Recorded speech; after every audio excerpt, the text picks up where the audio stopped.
kami ano sa commute, hindi kami sanay. Tagal na panahon kaming huling sumakay ng multicab.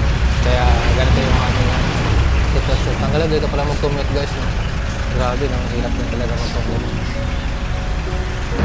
Nag-aabot ako sa plane. Kuya, magkano hanggang bayan, kuya?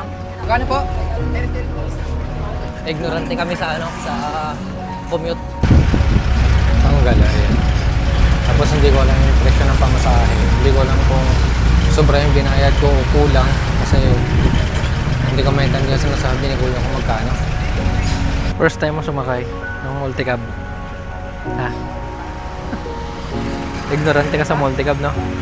First time mo magsakay. Ha?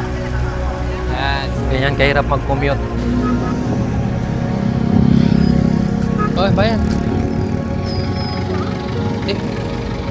Saan ba yung daan yan? Commute kami, papunta kami ng bayan. Wala kami ibang choice. Kasi wala kaming sasakyan.